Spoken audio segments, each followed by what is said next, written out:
街の明かりはついな星崩れ流れてゆくクリスタルいつか出会える愛があるならば悲しむことないね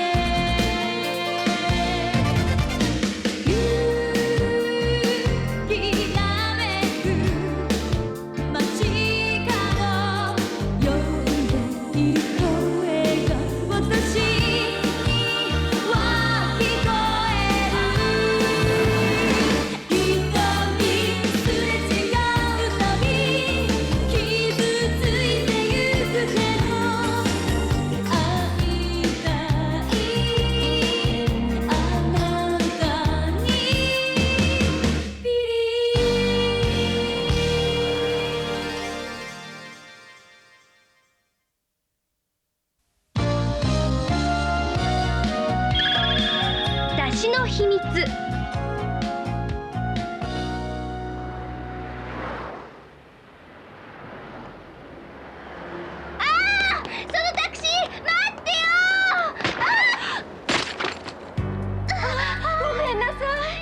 早いもので私が東西新聞社に入社して先輩記者の山岡さんと究極のメニュー作りを担当してからもう三月になります。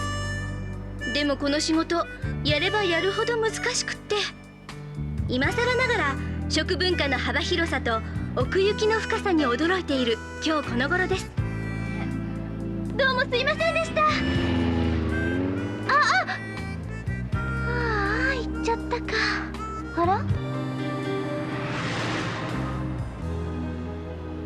陶磁器、貝原雄山、山岡さんのお父さん。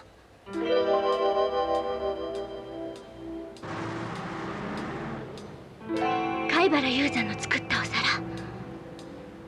1234560が6つってことは200万円。すごいわ。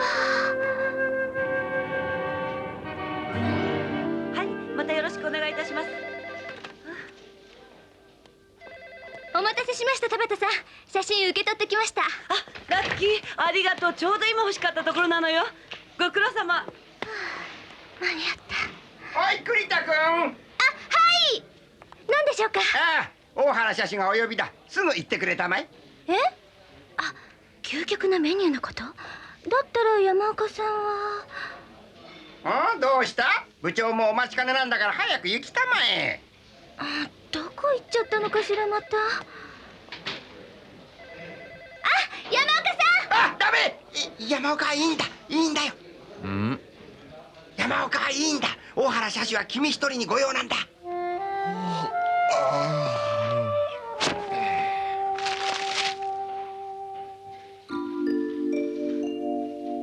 大原社主が一体何だろう。君もすでに山岡君と貝原雄山が実の親子でありながらひどく仲が悪いということはよく知ってると思うが。そのことは私も気にしておりました。話というのは他でもないんだが、その山岡君と貝原雄山がなんとか和解してくれないものかと思ってな。あの二人が和解すれば貝原雄山にも究極のメニュー作りに協力してもらうことができる。一石二鳥だからね。お前には物の味はわからん。何憎んでも憎み足りない男ってわけ。彼らを和解させるためにはその原因を知らねばならん。だから栗田君にも協力してほしいんだ。で、君は究極のメニュー担当以来山岡君とずっとコンビを組んでいるわけだが、そこで雄山との一件に関して原因のようなものを何か聞いたことはないかね。はい。全くかね。どんな小さなことでもいいんだよ。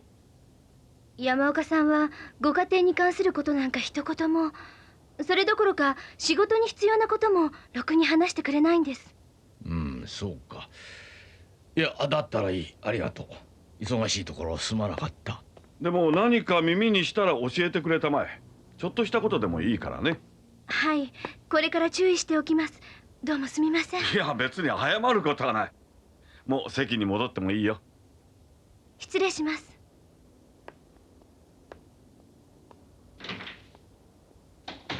あの子にだけは打ち明けてるかと思ったが。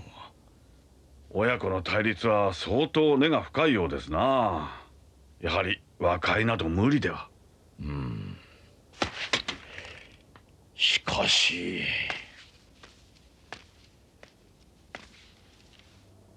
究極のメニューを完璧なものにするためには何としても貝原雄山の協力が必要だ。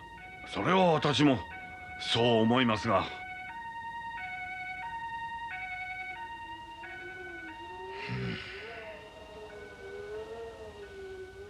やはり正攻法で行くか。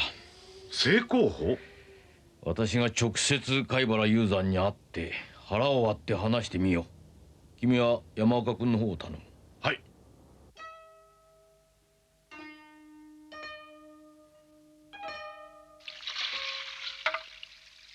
先日のルキャナルの一件では誠に失礼いたしました。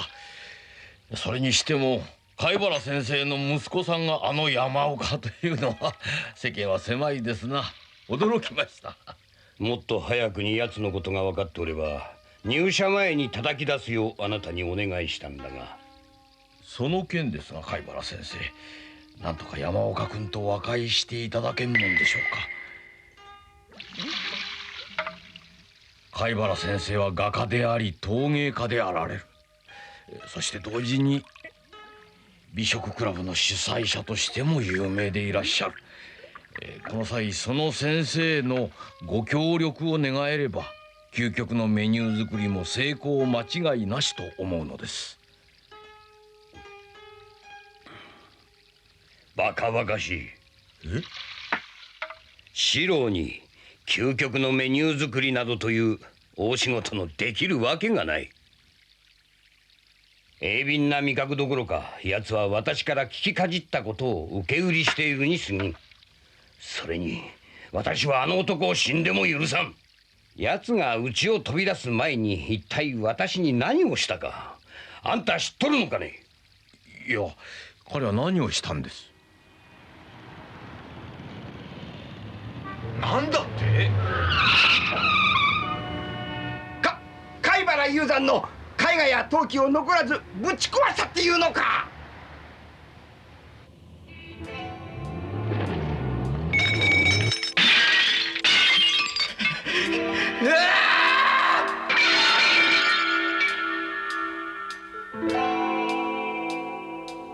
美術担当の記者に言わせると貝原雄山の作品はとっくり一つ取ってみても100万円以上の値がつくって言うぞ。破いたり壊したりした作品は全部で何千万何億。どうしてなんですか？あの男を罰するためだ。あの男にとって美食は重大なことなのさ。俺は美なんてそんなものは人間に奉仕するためのものだと思う。だがあの男は人間を美に奉仕させた。美食に異常なまでにこだわり、そのために家族を犠牲にして顧みなかった。だから俺が罰してやったんだ。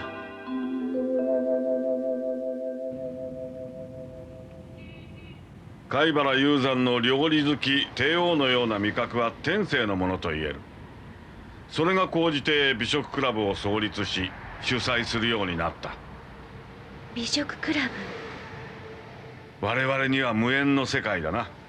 政財界のトップレベルである貴賓紳士を会員とし、貝原雄山が育てた一流の料理人を手足のように使って金に糸目をつけず作ったあらゆる料理を会員に食べさせようというものだ。僕も噂に聞いてますよ。すごいですよね。銀座裏に大料亭も顔負けのものすごい建物を構えてますものね。会費が高額の上に貝原雄山が気に入らないと入会できないそうだ。うちの大原社士も会員だが、それでも入会まで3年待たされたというんだから。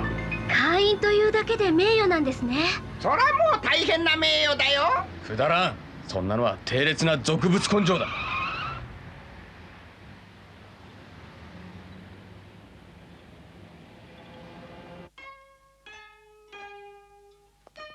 大原さんは？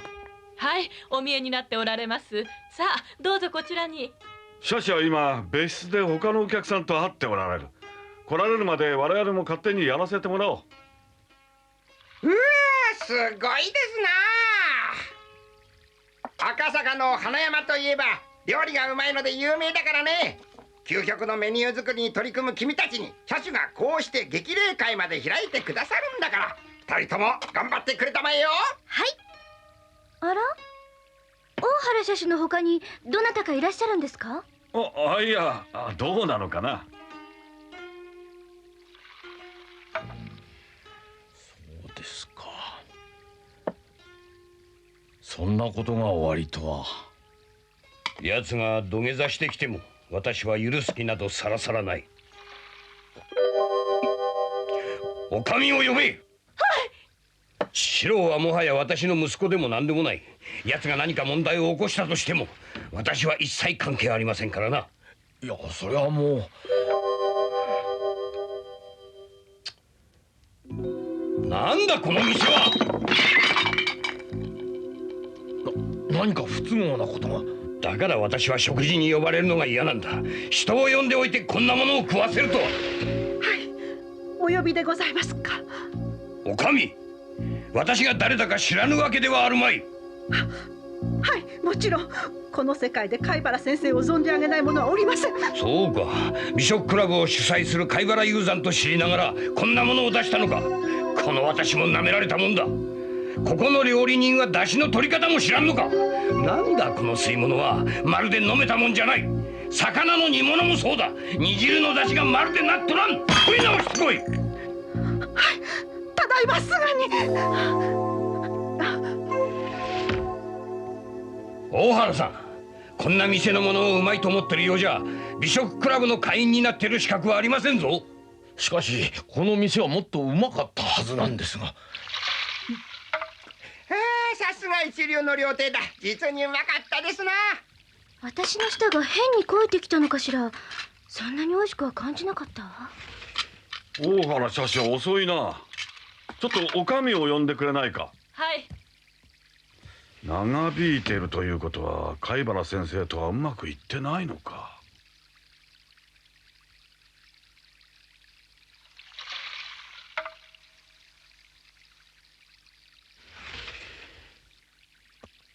お呼びでございますか。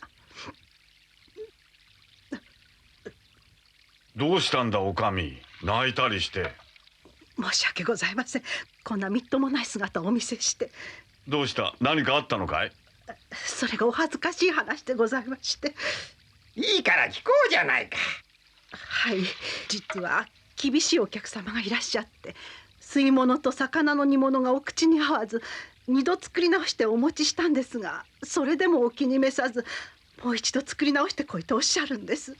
それを聞いて板前は怒って外へ飛び出してしまって、うちの花板が先月事故で入院しまして、急遽代わりの板前を入れたんですが、腕前の方がもう一つで。十分これで美味しいのに。2度も3度も作り直させるなんて意地の悪い客だわ。信じられない。しかし困ったね。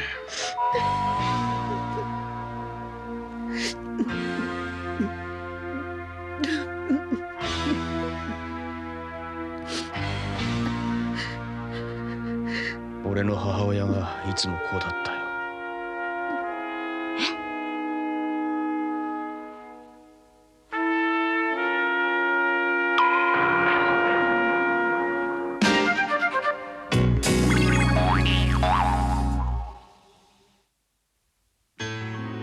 俺の母親がいつもこうだった。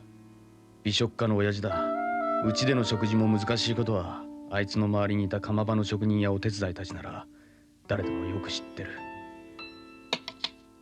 美食クラブから料理人が来て作るときはいいが、普段の日は無論おふくろがあいつの食事を作らなければならない。あいつはおふくろの料理の一つにでも気に入らないものがあると放り出し、罵り、何度も気の済むまで作り直させた。こんなものが食えるか。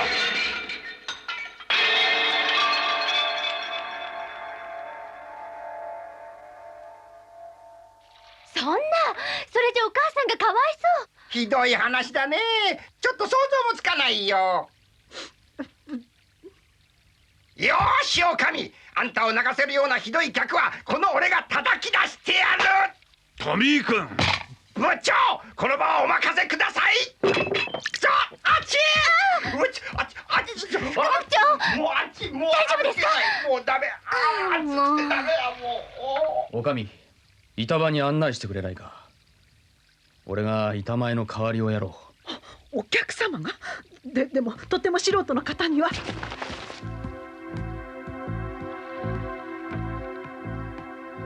山岡さん、どうしたんだ。ああ、なんでも客が板前の代わりをやるって言ってるそうだ。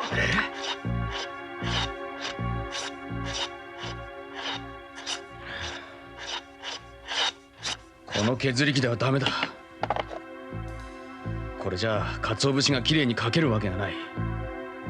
宮大工が使うカンナのように見事なものだが、肝心の刃先が錆びてところどころ欠けてるぜ。鰹節の選び方といい、入院している板前はかなりの腕のようだが、鰹節削りを錆びさせるなんて弟子たちに基本を教えてない証拠だよ。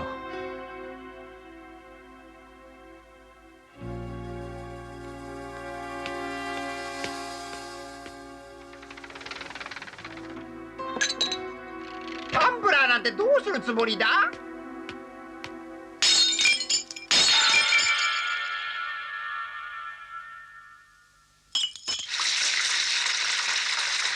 コップのかけらを。そんなもんでどうするつもりだ。今から刃先を研いでる暇はないんでね。透けて見えるぐらいに薄く削れてるわ。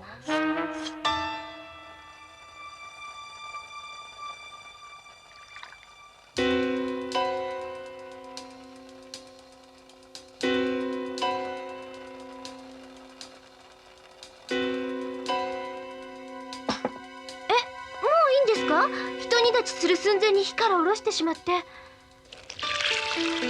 鰹節は煮出しすぎると魚臭くなる。さっと出汁を取るのがコツなんだ。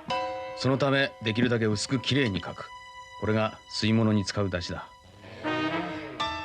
出汁昆布は洗わずに布で拭くだけにする。そして後で優しく水で濡らして柔らかくしてやる。せっかくの旨味を流さないように。魚を煮るのにも出汁が必要だが、その出汁は昆布だけで取る。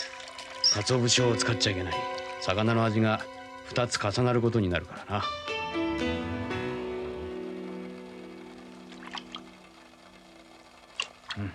これでいい。お湯の中をくぐらせただけ。もっとしっかり煮ないと出汁は出ないんじゃないの。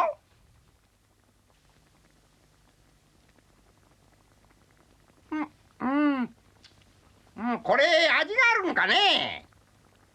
なんとも微妙だが実にいい味が。ほんと。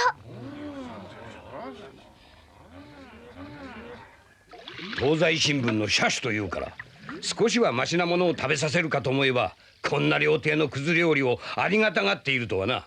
そんな程度の味覚をしとるから白みたいな無能な男を鋭敏な味覚の持ち主だなんて言うんだ。まったく大笑いだ。店が気に入らなければ席を立てばよいものを、こうやって何度も作り直しさせることで私に恥を。お待たせいたしました。おお、泣いて土下座すると思ったら懲りずに作り直してきたか。どうかもう一度お試しくださいませ。よし。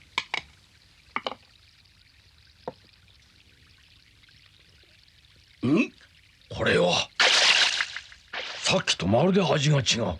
出汁が違うんだ。出汁が。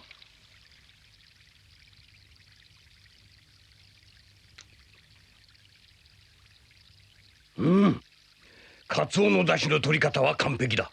そして昆布の出汁に至っては引き出し昆布の技法を知らねば取れぬ出汁だ。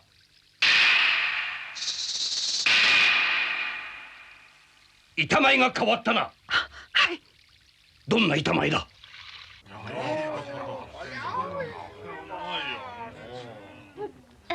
しいわ。だし一つでこれだけ味が変わるものかね。うん。山岡君、君はどこでこんな腕を身につけたのかね。例の美食クラブの板場に中学生になると有無を言わせず叩き込まれたんです。そこで俺はあいつに徹底的にしごかれた。中学生の頃から。そんな頃から貝原雄山にしごかれたのか。料理の腕が本職顔負けなのも合点がいく。俺の10代はあいつの美食の犠牲になったようなものだ。だが俺はいい。誰よりもあいつの美食の犠牲になったのはおふくろだ。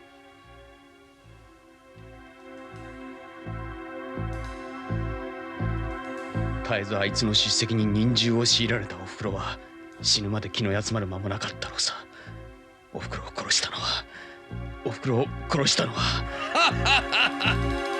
あの貝原雄山だ。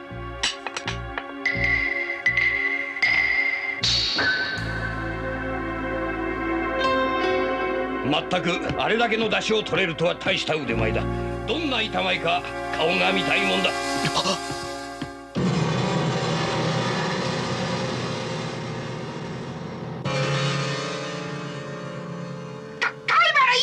すると厳しい客というのは。そう、この男が客と知ってりゃ作るんじゃなかったぜ。君だったのか、あの出汁を作ったのは。あの出汁の取り方は私が教えたもんだ。このくらいのことは美食クラブの下っ端料理人でもできること。それをいい気になって板場に入り込んでこんな素人料理を客に出すとは軽薄なやつめ。何？しかしその山岡君の素人料理を貝原さんは褒めちぎっておられたようですが。大原さん、あんたみたいな鈍感な味覚の者は今日限りに美食クラブを奪回してもらおう。究極のメニュー作りとやらやってみるがいい。後世までの笑い草となるじゃろう。味のことは何にもわからんお前たちがやるんではな。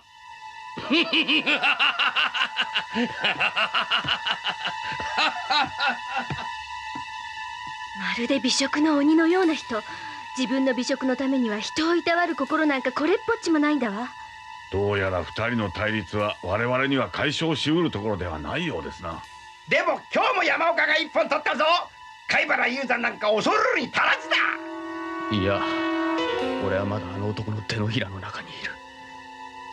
だが見ていろ、今に必ず俺の前にひれ伏させてやる。ごめんな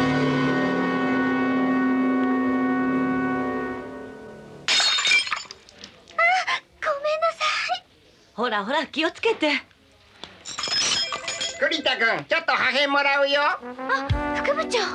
これ花山の女将から一本もらってきたんだがね、これをきれいに削ってやろうと思っていたんだよ。山岡のやり方を思い出してね。ものは試しと。あっち痛いよ。あいてて栗田君。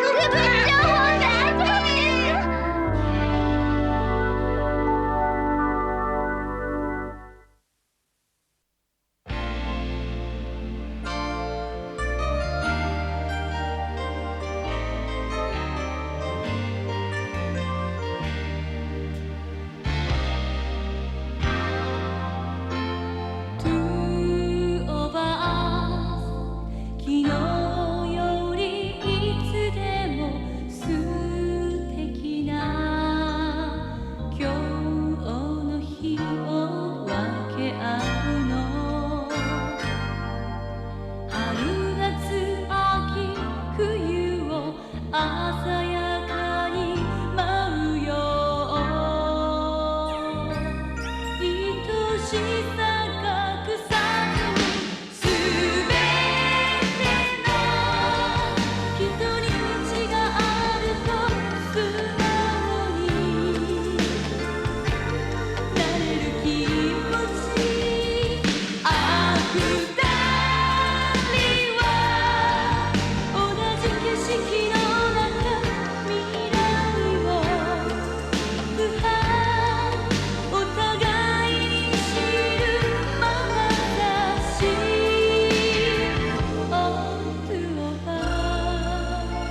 横浜の中華街で評判の高いお店に入ったんですが、山岡さんたらこの料理は出来損ないだと店の人と言い争いになってしまったんです。そこに周大臣が現れて、どちらが本物の中華料理を作れるか勝負の判定をしてくれるというの。本物がどういうものか教えてやる。次回究極のアニメドラマ「おいしんぼ手間の価値」、お楽しみに。